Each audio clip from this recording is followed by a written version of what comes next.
Hi, I'm Cassie, and I would like to begin by sending blessings to everyone on the planet. In this video, I'd like to talk about in-between space. In-between space, or in-between time state, is similar to being within the hypnagogic state. It is a different brainwave state which places our conscious mind awareness in the dimensional space that exists between being awake and being asleep. And this state has been outside of our waking visible light spectrum and is being reintroduced to us while awake now. And this state is when you are just beginning to see the layers of the hologram's matrix architecture. It is also the entry to the astral plane and 12-dimensional shielding, and fear control is highly suggested before intentionally entering. Over the course of history, philosophers and scientists both have documented many theories about this consciousness state. However, their final conclusion usually chalked up to some illusory hallucinations from the observer, and in actuality, these objects in view, while in hypnagogia or lucid dream states, may be encodement symbols, geometries and maths that are used in the language of the holographic matrix field that create our perception of reality. The brain neurochemistry will organise these holographic bits into colours and shapes that move or fit together. These holographic matrix fields are set up as hierarchical systems of celestial management structures that define and govern each dimensional plane of existence. Each plane has a gatekeeper consciousness or species that is existing within its dimensional plane. Science refers to these moving objects commonly observed within the hypnagogia as the Tetris effect, and so feeling this as being in between timelines is similarly to being inside a birthing canal or existing within a void space. This sensation is right before the dimensional doorway opens up into your personal awareness to reveal the next level of the timeline, the reality you are moving through. In this interim phase, it may feel like we are waiting for something to happen. We are waiting for the next timeline of our reality to phase lock into our now moment of awareness.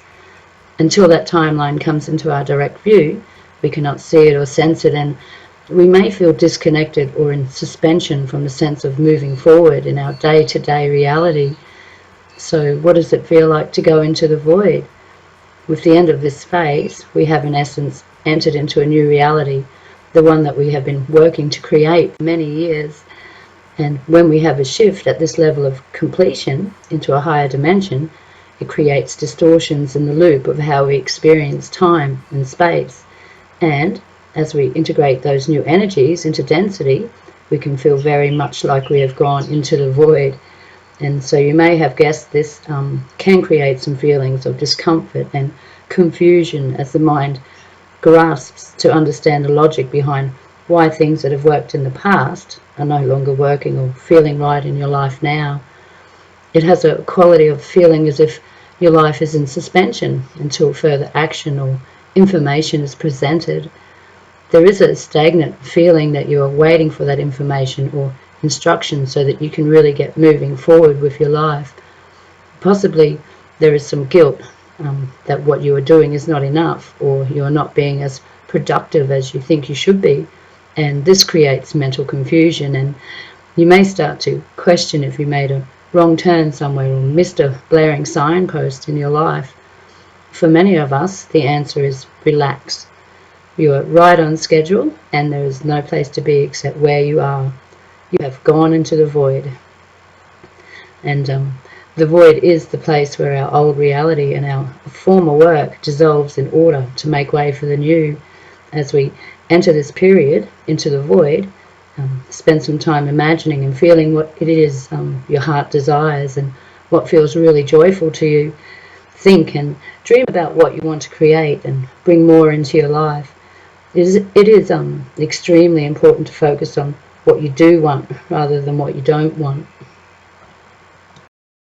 And if you do not yet have a vision of what that is for you, start with the essence or quality of feeling that you would like to bring more of into your daily life, and hold that essence and feeling with you as much as possible.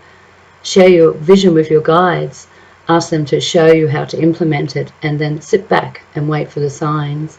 Remember, you don't have to make it happen. Just be alert, listen to your intuition, and act on what comes your way. And when it comes, it is incredibly clear. You will not miss it, as you will remain in the present moment as an observer. Being in the void can be very frightening for your inner child. The inner child is terrified of having your world fall apart in order to make way for the new. And so, to make it easier, you may want to take time each day to tell your inner child that this is normal, that you are in the process of expansion into greater experiences of integrity and joy, and that this feeling will end. One day, in perfect timing, you will awaken to your next step being presented to you. Mastery of the qualities of patience and perseverance and affirming the divine right order of all things are some of the best tools one can cultivate during an into the void period. And it is important to understand that this is part of the process and is necessary to do the shedding and releasing of dross, debris, and obsolete patterning in your energy field and thoughts, emotion grids, and so on. In this new era of abundance, these old patterns must be cleared and healed within us. And as we clear and heal ourselves in this process, new DNA instructions are activated to build cells that are capable of holding even greater amounts of energy, light, and information. And this greater light is our divine inheritance to manifest and live in exceedingly new levels of joy, abundance, and enlightenment, and is why we have agreed to be here on Earth at this special time. And this level of the observer point is when the higher mind remains static as a result of not synthesizing with the higher heart opening, and this is what defines the Luciferian abyss. And this is the aspect of the higher mind which holds access to a threshold of observer consciousness that is devoid of deep heart-based compassion and true empathy. It hangs onto the edge of consciousness abyss and in the higher mental body until it can fully let go and surrender, dissolve into the vast oceanic field of loving compassion. Jumping over the Luciferian abyss is the final point of surrender, where we may feel fear that we will be swallowed into the black hole of nothingness. At this point, we stand at the edge of the abyss, peering over the massive void.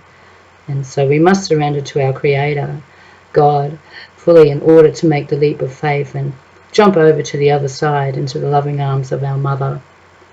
And this is why, after achieving the observer point, emotions can go extremely flat if feelings of compassion and empathy do not naturally flow through an open, loving heart. There should be an intentional effort to continue to open the heart, to commune with Mother and heal the inner child. And so discovering the true bond between our real God parent as well as the healing mother and child bond will be required to access the higher heart principle and fully embody the attributes of Christ consciousness. So, in ending, the controllers have zero power over you, your thoughts and emotional states when you are outside their frequency reach by maintaining neutral balance or the observer point. If you stay out of mental and emotional polarity, inferior and superior thought forms, then it is very hard for them to manipulate or control you. The controllers have no access to control now moment consciousness and do not understand the self-organization of God force in action as the compassionate witness. Compassionate witnessing is a natural function of expanded consciousness which occurs during the embodiment of the higher spiritual, energetic, intelligent bodies when the person is dedicated to Christos principles of compassion. In the earlier stages of awakening, the goal is to clear the fear programs and survival terror that is programmed into the negative ego and the pain body, and this can be accomplished by identifying the negative ego thought forms as fear-based and refocusing these painful, destructive thoughts by shifting perspective into neutral association or the observer point. When this skill of disciplining the mind from the negative ego reaches a certain threshold in spiritual ascension embodiment, the benefits lead one to experience mental and emotional freedom, completely free of personal suffering. And so when you are capable to maintain and then embody energetic balance through observer with no attachment to outcome, God forces can access your being and bring resolution, reconciliation and peace to the most despairing of circumstances.